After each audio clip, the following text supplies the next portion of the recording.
1 Pedro capítulo 5, do verso 1 ao verso 4. E a palavra do Senhor diz assim: Rogo, pois, aos presbíteros que há entre vós, eu presbítero como eles, e testemunha dos sofrimentos de Cristo, e ainda coparticipante da glória que há de ser revelada, pastoreai o rebanho de Deus que há entre vós, não por constrangimento, mas espontaneamente, como Deus quer, nem por sorte da ganância, mas de boa vontade, nem como dominadores dos que vos foram confiados, antes tornando-vos modelos do rebanho. Ora, logo que o Supremo Pastor se manifestar, recebereis a imarcessível coroa da glória. Aqui nós temos o apóstolo Pedro se apresentando como presbítero e ele chamando a autoridade máxima de um presbítero, de alguém que lidera o rebanho de Deus, que é o sofrimento de Cristo, que é a morte que ele padeceu, que é o sangue que ele verteu em favor das ovelhas, daquele que pertencem a ele, por quem ele morreu, por quem ele intercede e quem ele confia ao irmão para o pastoreio.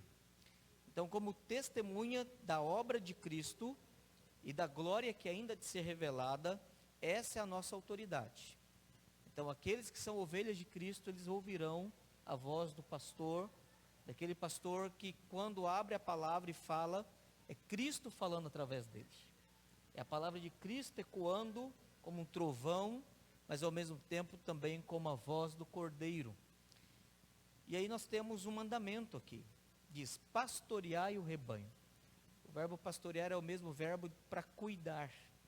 Então é o cuidado das necessidades, é o cuidado que envolve o tratamento do pecado, é o cuidado que envolve o consolo, é o cuidado que envolve a instrução, é o cuidado que envolve todas as áreas em que há necessidade.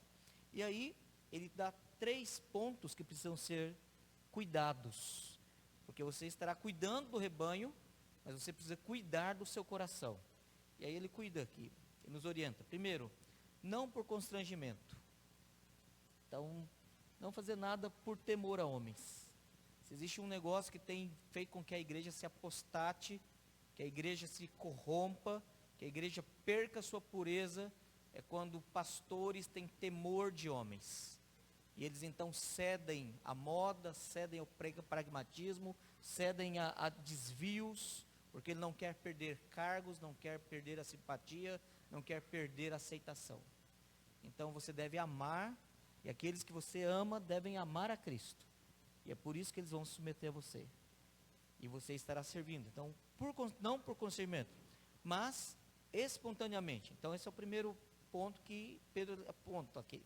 Segundo, não por sorte da ganância.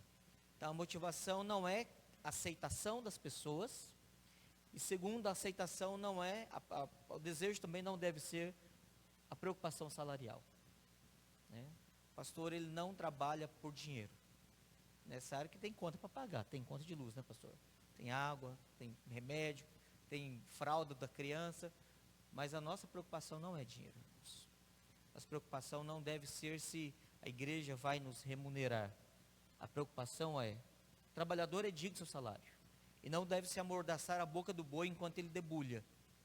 E Paulo fala em 1 Tessalonicenses capítulo 2, especificamente no verso 9, que o trabalhador, ele deve receber sim o seu salário, é direito dele.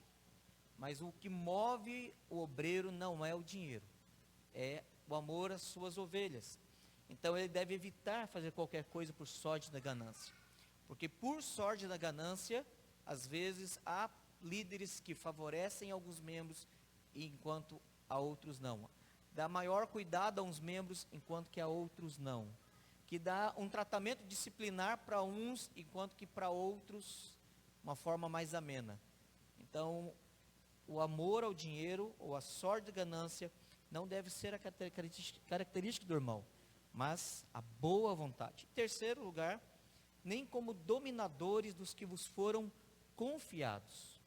Se existe algo que é terrível, é quando homens, eles se tornam senhores da consciência dos seus irmãos.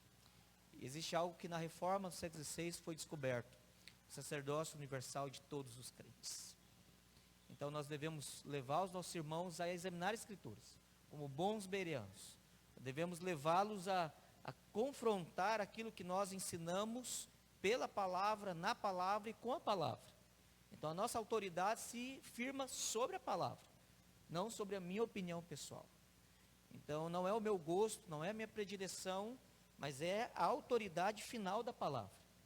Então, se nós queremos ser líderes, nosso Senhor Jesus em João 13 nos ensina que devemos ser servos. Então, não como dominadores da consciência ou da capacidade dos irmãos a agir, mas tornando-vos modelos do rebanho. Porque a nossa maior tarefa, embora somos pastores, mas nós devemos lembrar que nós estamos sob a autoridade do Supremo Pastor que há de se manifestar. E que nós sejamos encontrados fiéis, meu irmão. E que Deus lhe abençoe, lhe conceda graça, lhe conceda santidade, o temor do Senhor, porque não existe um trabalho mais nobre nesse mundo do que ser pregador. Alguém certa vez disse que Deus teve apenas um filho e ele o fez pregador. O que nós falamos coloca as pessoas mais perto do céu ou mais dentro do inferno. O nosso cuidado depende da consciência. O nosso zelo é algo que vale mais do que o ouro. Que Deus o abençoe a pastorear. Não importa se você tem aqui um rebanho que tem 10 pessoas, ou 100 pessoas, ou 1000 pessoas. Aqueles que Deus lhe confiar, pastoreie. E que Deus lhe dê graça de ser encontrado fiel.